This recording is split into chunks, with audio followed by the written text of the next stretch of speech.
Stéphane Marion, là, on vient d'avoir vraiment un jugement assez pessimiste sur les perspectives européennes, tout au moins à moyen terme 2014.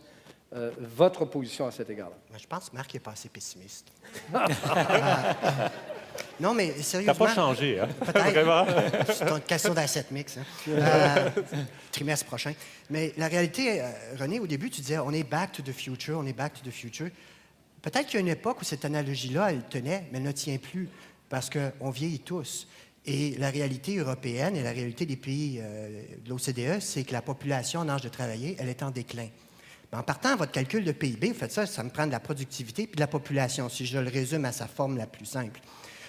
Si je parle de la population, ça me prend beaucoup de productivité. Mais quand je n'ai pas une économie très productive, comment je vais faire, moi, pour avoir de la croissance? Surtout si, en plus, je n'ai pas de levier. Parce que si je n'ai pas de levier, je ne peux pas croître plus vite que ma vitesse de croissance, de croisière normale en passant. Donc, quand on dit qu'on est back to the future, non. Je vais donner un exemple. Avant la crise, la France, c'était 22 de son PIB qu'elle dépensait en programmes sociaux, en charges sociales. Les données qui ont été publiées par l'OCDE très récemment, on est rendu à 35-36. Au Canada, on est à 18. Bien là, à chaque année où mon PIB est en deçà de 2 en France, ça continue de monter. Je ne peux plus payer, honorer mon contrat social. Je l'ai déjà dit par le passé. Et donc, c'est un changement fondamental qui s'en vient. Donc, c'est pas vrai que les politiciens peuvent encore éviter le pire. Moi, je pense que, contrairement à Marc, c'est que, puis je pense que Marc est d'accord sur le long terme, mais je pense que ça peut arriver plus vite parce que pour les 3 prochaines années, la population décline en accélérant. Ça complique la vie des politiciens. Surtout de politiciens qui ne veulent pas admettre qu'on doit changer les choses. Donc, la réalité, moi, je veux bien être optimiste pour la zone euro, mais ça va me prendre un euro diablement plus faible qu'il l'est présentement.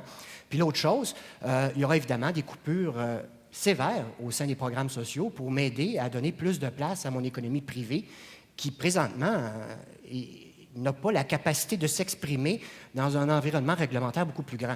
Donc, quand vous me dites, est-ce que je suis content qu'on signe un accord de libre-échange avec la zone euro, on va dire une chose. Comment ça marche un accord de libre-échange? Ça fait combien de temps qu'ils négocient? 5, 6 ans, 4 ans? Bien, on était autour de 2007. La zone euro, c'était tout beau. On savait qu'il allait signer le contrat en bout de ligne. Là, les politiciens se pavanent. On a quelque chose, une entente de principe dans 2 ans. On ne sait même pas à qui on va la signer parce que les membres de la zone euro risquent de changer d'ici 2 ans. Moi, je m'excuse, mais si tu veux signer un libre-échange, un traité de libre-échange, il faut au moins que tu signes quelque chose qui t'appelle un avantage comparé avec un bon partenaire. Je ne suis pas sûr qu'on a signé l'accord de libre-échange avec le meilleur partenaire. Je pense qu'on devrait se tourner plus vers l'Asie, peut-être l'Amérique du Sud. Là, au moins, j'ai au moins une contribution démographique à moyen terme qui est porteuse pour le Canada. Pour la zone euro, moi, écoutez, je suis content de dire que oui, en théorie, c'est bon, mais moi, je ne suis pas garant de la qualité du partenaire commercial avec qui on signe, à long terme, évidemment.